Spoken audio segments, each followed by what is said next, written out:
प्यारे साथियों, आज की इस वीडियो में हम लोग रक्त के बारे में पढ़ने वाले हैं। तो चलिए जान लेते हैं कि आखिरकार रक्त होता क्या है। तो रक्त पढ़ने से पहले हम रक्त के बारे में थोड़ा बेसिक नॉलेज भी जान लेंगे। तो चलिए यहाँ पर सबसे पहले हेडिंग लिख लेते हैं। क्या तो लिख लेते हैं रक्त। रक्त को इंग्लिश में क्या बोला जाता है? तो रक्त को इंग्लिश में बोला जाता है ब्लड, BLOO क्या D। ठीक, चलिए पहला पॉइंट जान लेते हैं। तो देखिए दोस्तों, ये जो रक्त है ना, अगर हम आपसे पूछें कि रक्त कैसा ऊतक है, ऊतक का नाम सुने हैं आप ना? अगर नहीं सुने तो सुन लीजिए कि ऊतक, जैसे आप कोशिका का नाम तो सुने ही होंगे, तो कोशिकाओं के समूह को ऊतक बोला जाता है। जैसे हम कह सकते हैं कि कोशिकाओं का वह समूह जो किसी एक विशेष कार्य को करते हैं, यानी कि कोशिकाओं का वह समूह जो किसी एक विशेष कार्य को करते हैं, उसे हम लोग क्या बोलते हैं? तो उसे हम लोग ऊतक बोलते हैं। तो ये रक्त एक प्रकार का ऊतक है। और रक्त आपका कैसा है? तो तरल है, तो इसलिए ये हो जाएगा कैसा ऊतक? तो ये आपका हो जाएगा तरल और क्या संयोजी ऊतक, यानी कि ये आपका है तरल संयोजी ऊतक।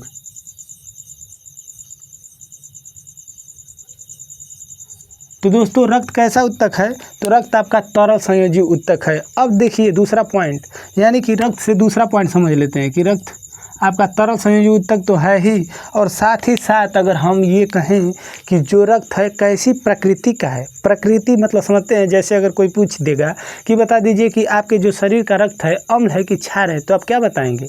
अगर पता रहेगा तभी तो भैया जनरल नॉलेज रख कर चलिए। जैसे ये जो रक्त है ना, इसका कह सकते हैं कि पीएच मान क्या होता है? तो पीएच मान 7 क्या होता है 4।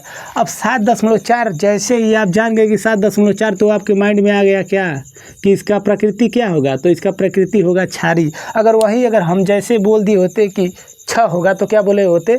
तो अम्लीय, क्योंकि हम सभी लोग जानते हैं कि जो अम्ल होता है उसका पीएच मान 7 से नीचे और 7 से ऊपर वाले को बोला जाता है क्षार, और जो 7 के बीच वाले होते हैं, जैसे 7 जिसका रहेगा उसको क्या बोलेंगे? तो उसको बोलेंगे उदासीन। अब चलो तीसरा पॉइंट डिस्कस कर लेते हैं।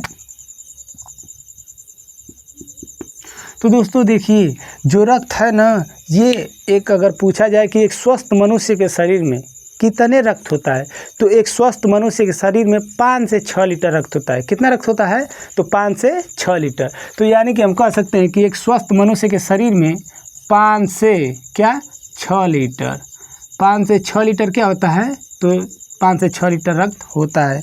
अब साथ ही साथ ये भी जान लीजिए कि जो औरतें होती हैं ना, अगर मान लीजिए कि किसी व्यक्ति में 5 लीटर रक्त है ना, तो औरत में रहेगा 4.5 लीटर।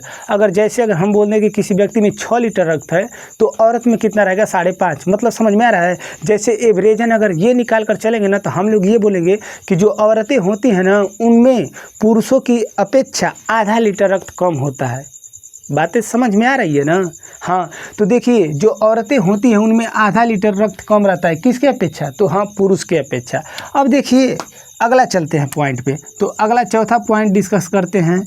तो चौथा पॉइंट बड़ा ही मज़ेदार पॉइंट है दोस्तों। अगर आपसे कोई पूछेगा इस तरह कि भैया ये बता दीजिए कि आपके शरीर में कितने रक्त है, रक्त की मात्रा कितनी है, तो आप क्या बताएंगे? अगर पता रहेगा तभी तो बताएंगे, नहीं तो इस तरह तो आप बोलेंगे कैसा अजीबोगरीब सवाल है, इसका मतलब हम कहाँ से बताएंगे कि हमारे शरीर में कितना रक्त है? तो हाँ, आप बता सकते हैं अगर आपको अपना वज़न पता हो तब। अगर हम ये बोलें कि आपका वज़न 50 किलो है, तो आपके शरीर में कितना रक्त होगा? तो सुन लीजिए, जैसे जो मनुष्य होता है ना, तो मनुष्य के भार का 7% क्या होता है? तो 7% रक्त होता है। तो अगर हमने पूछा कि आप 50 किलो का हैं, कितने किलो का?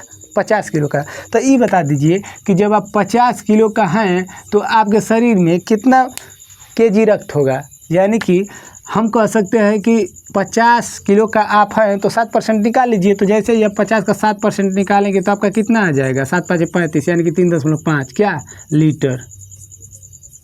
तो आपके अंदर कितने लीटर रक्त हो गया? तो आप बोलेंगे कि 3.5 लीटर। यानी कि जो व्यक्ति अगर 50 किलो का है तो उसके अंदर 3.5 लीटर रक्त होगा। सिंपल फंडा ये है कि अगर आप कितना भी वज़न का हो, आपका वज़न कितना भी क्यों ना हो, केवल आपको उसका वज़न का, अपने वज़न का 7% निकालना है तो आपको पता चल जाएगा कि आपके वज़न का अगर 7% निकलेगा तो आप बता देंगे कि आपके अंदर कितना रक्त है। तो दोस्तों ये रहा आपका बेसिक नॉलेज, यानी कि अगर इतना नॉलेज आपको है तब तो ठीक है, अगर नहीं है तो जान लीजिए, क्योंकि जनरल नॉलेज के समय में इस समय कोई भी पूछ सकता है कि भैया आपके शरीर में कितना रक्त है, आपका रक्त कैसा ऊतक है, ये भी पूछा जा सकता है। तो दोस्तों इसको तो आपको ध्यान में रखना ही रखना है। अब चलिए चलते हैं आगे, थोड़ा इन सभी को मिटा देते हैं आगे। अब देखिए ये जो रक्त है ना, तो रक्त को कितने भागों में बांटा गया है, तो रक्त को 2 भागों में बांटा गया है। कितने भागों में बांटा गया है, तो 2 भागों में। अब देखिए रक्त को 2 भागों में बांटा गया है और पहला भाग को बोला जाता है प्लाज्मा। क्या बोला जाता है, तो प्लाज्मा बोला जाता है। और दूसरे भाग को बोला जाता है रुधिराणु, यानी कि हम कह सकते हैं रक्त कणिका या रुधिराणु। तो हम कहेंगे रक्त क्या, तो रक्त कणिकाएं।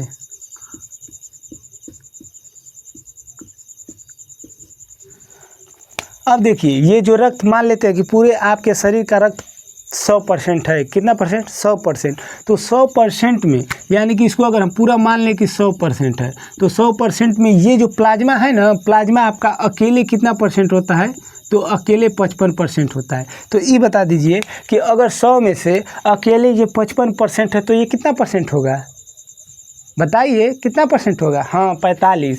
यानी कि आप यहाँ से इसको घटाए हैं, तो जैसे ही आप इसमें से इसको घटा देंगे तो आपका आ जाएगा क्या, तो ये आ जाएगा 45। यानी कि हम कह सकते हैं कि रक्त कणिकाएँ कितने परसेंट है, तो रक्त कणिकाएँ 45% है। दोस्तों आज की इस वीडियो में हम लोग केवल ये जो रक्त प्लाज्मा है ना, इसके बारे में डिस्कशन करेंगे, यानी कि इसके बारे में संपूर्ण जानकारी हासिल करेंगे। और इससे बाद यानी कि अगली वीडियो बनाएंगे, उसमें हम आपको बताएंगे रक्त कणिकाओं के बारे में। तो चलिए जान लेते हैं रक्त प्लाज्मा के बारे में। तो दोस्तों देखिए ये जो रक्त प्लाज्मा है ना, आपके अंदर या कह लीजिए कि हमारे अंदर या किसी के भी अंदर जो रक्त होता है उसमें 2 भाग, यानी कि पहला में प्लाज्मा और दूसरा में रक्त कणिका। प्लाज्मा का कितना परसेंट, तो आपका रक्त का प्लाज्मा 55% और रक्त कणिका कितना परसेंट, तो रक्त कणिका 45%। अब देखिए ये जो प्लाज्मा है ना, इसके अंदर अगर पूछा जाए कि प्लाज्मा में जल की मात्रा कितनी होती है, तो प्लाज्मा में जल की मात्रा पूछी जाएगी तो आप 90% बोलेंगे। कितना परसेंट, तो 90%। अच्छा ये बता दीजिए कि 90% क्या हो गया, प्लाज्मा में 90% आपका जल हो गया, तो बचा कितना परसेंट, 10%। तो ये 10% आपका क्या होता है, तो आप कह सकते हैं कि जो 10% है ना, ये आपका खनिज, लवण, प्रोटीन, विटामिन,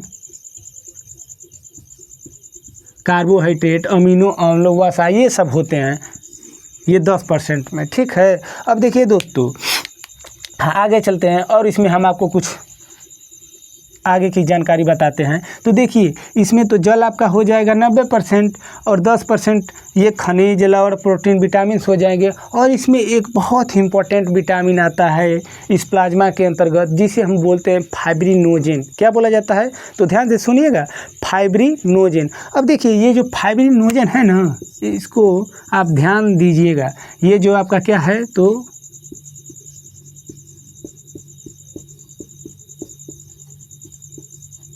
ये जो फाइब्रिनोजेन प्रोटीन है ना दोस्तों, ये किस में पाया जाता है, तो ये आपका प्लाज्मा में पाया जाता है।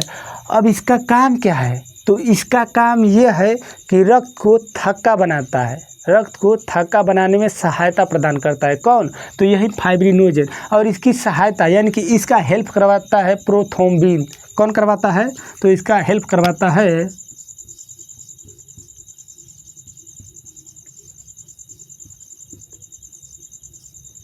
प्रोथ्रोम्बिन। अब देखिए ये आपका फाइब्रिनोजेन और प्रोथ्रोम्बिन दोनों का कार्य क्या है, तो इन दोनों का कार्य है हमारे शरीर में रक्त को थक्का बनाना। क्या बनाना, शरीर में रक्त को थक्का बनाना। अब देखिए ये हमारे शरीर में रक्त को थक्का बनाने का काम करते हैं।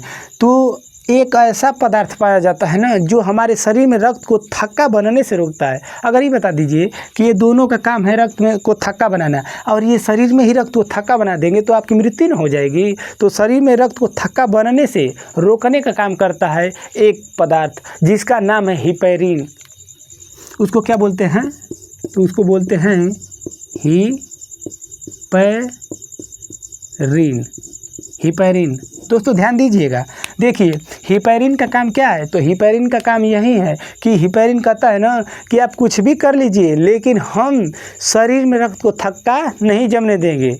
तो ये लोग भी खुश हैं, ये लोग भी कहते हैं कि चलिए ठीक है, हमको क्या ज़रूरत है कि हम आपके शरीर में रक्त को थक्का जमाएं। हमको तो केवल उस समय ज़रूरत होगी जब आपका कोई अंग कट जाएगा और वहाँ से रक्त बहेगा, उसको हमको न थक्का बनाने की ज़रूरत है। तो ये भी कहता है चलिए तब ठीक है, क्या बात है। तो इन दोनों में सहमति हो जाती है, यानी कि ये कहता है कि हम आपको रक्त को शरीर में थक्का नहीं जमाने देंगे।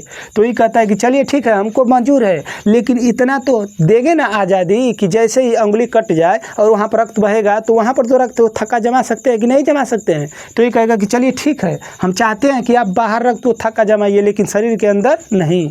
अब देखिए दोस्तों, जो फाइब्रिनोजन विटामिन है ना, सॉरी प्रोटीन, जो आपका फाइब्रिनोजन प्रोटीन है ना दोस्तों, ये पाया जाता है किस में? तो आप कहेंगे कि सर एक ही को बार बार पूछ रहे हैं, तो दोस्तों बता दीजिए पाया जाएगा किस में? तो ये पाया जाएगा आपका प्लाज्मा में। अब देखिए यहाँ पर ध्यान दीजिएगा, ये इम्पोर्टेंट क्वेश्चन है क्योंकि ये हमेशा पूछ लिया जाता है, समझ में नहीं आता है।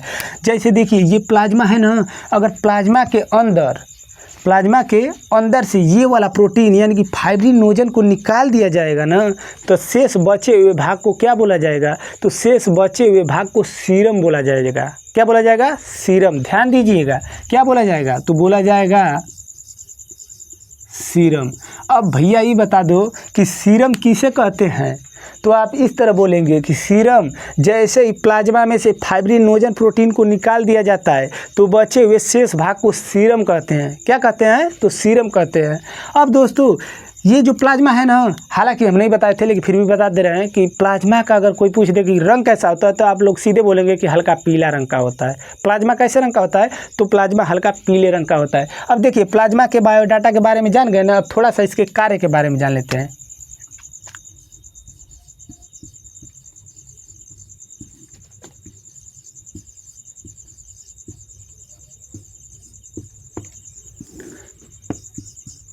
अब प्लाज्मा के कार्य के बारे में जान लेते हैं कि आखिरकार प्लाज्मा का काम क्या है हमारे शरीर में। तो देखिए प्लाज्मा का पहला काम है कि शरीर को ताप नियंत्रित करता है, यानी कि शरीर का जो ताप है ना उसको नियंत्रित करने का काम किसको है? तो शरीर में ताप नियंत्रित करने का काम किसको है? तो प्लाज्मा का है। तो हम कह सकते हैं कि ताप नियंत्रित करता है। साथ ही साथ अगर हम ये बोलें कि और एक आध दो बता दीजिए, तो देखिए दूसरा कार्य हम ये कह सकते हैं ना कि जो हमारे शरीर में भोजन पाचन होता है और उसके साथ साथ जो हार्मोन्स होते हैं ना, इन सभी का संवहन कौन करता है? संवहन का मतलब कि एक स्थान से दूसरे स्थान लेकर जाने का काम कौन करता है? तो किसको बताओगे आप लोग? हाँ, इसी को बताएंगे। यानी कि प्लाज्मा का कार्य है क्या करना? तो हम कह सकते हैं कि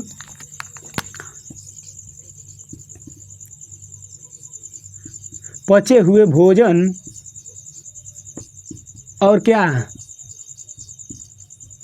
पचे हुए भोजन और हार्मोन्स का क्या करना? तो पचे हुए भोजन और हार्मोन्स का संवहन करना। बातें समझ में आ रही है दोस्तों? तो चलिए ठीक है, बचे हुए भोजन का पाचन करना और क्या करना? पचे हुए भोजन का और हार्मोन्स का क्या करना? तो संवहन करना।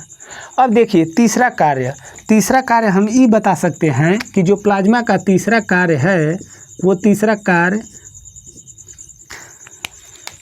प्लाज्मा का तीसरा काम क्या है? तो प्लाज्मा का तीसरा काम है दोस्तों कि हमारे शरीर में रक्त को क्या करना? तो रक्त को थक्का बनाना। हालांकि रक्त को थक्का बनाने की प्रक्रिया हम यहाँ पर बता चुके थे। तो अगर आपसे कोई पूछेगा कि आपके शरीर में रक्त थप्पा जमाने का काम कौन करता है, तो आप किसको बताएंगे? तो प्लाज्मा को बताएंगे। अगर आपको इस तरह पूछा जाए कि आपके शरीर में रक्त को थक्का जमाने का काम कौन करता है, तो आप प्लाज्मा ही बोल सकते हैं। अगर कोई ये पूछे कि नहीं भैया हमको प्लाज्मा नहीं बताना है, आप बताइए कि उसके अंदर प्लाज्मा के अंदर जो प्रोटीन पाया जाता है वो क्या नाम है, तब बताएंगे कि फाइब्रिनोजन और क्या? हाँ, तो प्रोथ्रोम्बिन। यानी कि फाइब्रिनोजन और प्रोथ्रोम्बिन का काम क्या है? तो इन दोनों का काम है रक्त को थक्का जमाना। अगर दोस्तों ये बातें अगर आपको समझ में आई है, थोड़ा भी समझ में आया है, तो आप इस वीडियो को लाइक शेयर एंड सब्सक्राइब कर सकते हैं। तो दोस्तों मिलेंगे नेक्स्ट वीडियो में, और उस वीडियो में हम लोग जानते हैं इस रक्त कणिका के बारे में जानेंगे।